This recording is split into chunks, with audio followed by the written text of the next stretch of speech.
Kim Jong-un, your take on him? Guy, I've spent time in South Korea. I was there for a year by myself, and I've been involved in those exercises that go on annually for many, many years. And so I'm not really surprised by the saber rattling that I see right now. And I really do support, I think, the mainstream thinking right now. It's for his own personal image. It's for, yes, for the international audience, but frankly for 24 million North Koreans. And in my judgment, he's out to try to establish himself as the kind of forceful leader that his father was, Kim Jong-il, and very importantly, his grandfather, Kim Il-sung, who really was the father of North Korea as we know it right now. But it's hard to see it anything beyond posturing for his own image. There's no evidence whatsoever of any movement, any mobilization, any supply movement. There is, as you know, a report of a couple of missiles being moved to the East Coast, and they've got a range of about 1,800 miles. Yes, they could hit South Korea, obviously. They could hit Okinawa, Japan, where we have some troops. Could probably not reach Guam, certainly couldn't hit Hawaii or mainland United States. And to be honest with you, their track record of missile launches is not very good. For the most part, they fall apart in midair. So it's hard to see that as being a truly serious threat. I don't diminish what's happening there. It's certainly very militant posturing by him. But I think it's really for his consumption of his own regime.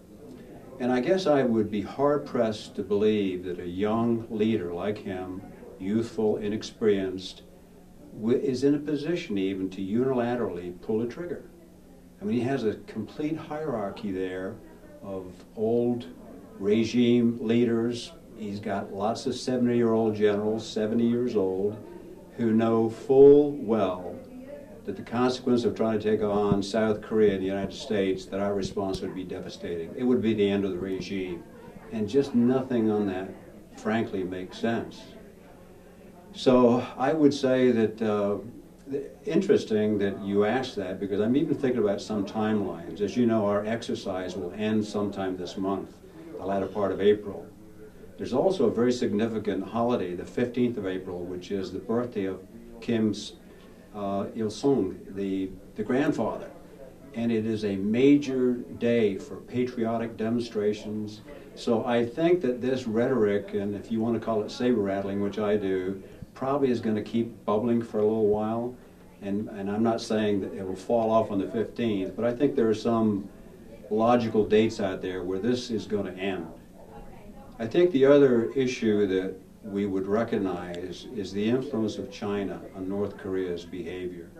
That China has absolutely no reason to want to have any kind of conflict in that part of the world. It's not in their best interest. And so one has to assume that there's considerable pressure being put by China on North Korea to, back off a little bit. They understand the rhetoric, they understand the posturing of it, but it better go no farther. There should be no trigger pulling, and I don't think that's going to happen.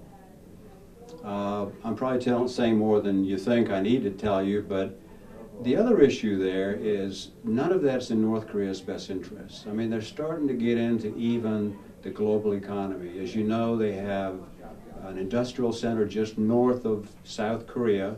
They have South Koreans that cross the border and work there. They've got about 50,000 North Koreans that help produce goods that are going back through China, and those workers are still there. So there doesn't appear to be any panicking on the part of the public that would suggest that, well, this is serious. So I just would never say it can't happen, but I think saber rattling is probably a good description of what's going on right now. And I think in the coming days and couple of weeks, it will go away as it has normally when we start retrograding our exercise troops back to their home station. He doesn't have any reason to say that America is threatening them because we're gone. So I think it will blow over, hopefully, and it'll be just something for the record books. I've read that Kim Jong-un has actually gone to the point of having plastic surgery so that he'll look more like the eternal leader, his grandfather. That would not surprise me at all, Guy. I mean, Kim Il-sung is really the measuring stick for North Korean leadership, and if he can look anything like him, that's a plus. And another question is regarding the rhetoric. Is it actually coming from Kim Jong-un or his power structure? I honestly think it's coming from his power structure. I don't know that he's that articulate. He seems to be rather shallow and certainly unpredictable. That's the one thing that we should be concerned about.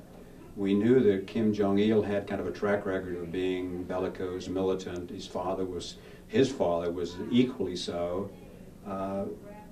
He's yet untested, and so we don't really know what his personality is. But it goes back to the issue we were talking about. Is I just think that the leadership hierarchy is much more than just the one young man, and I don't think he has the ability to make a unilateral decision.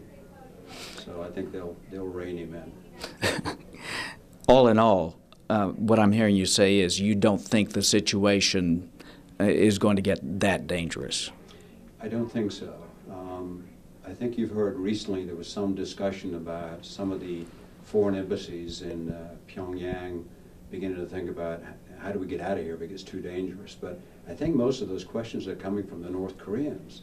They're trying to kind of fan the issue and make it, we just need to lower the temperature on all of the rhetoric.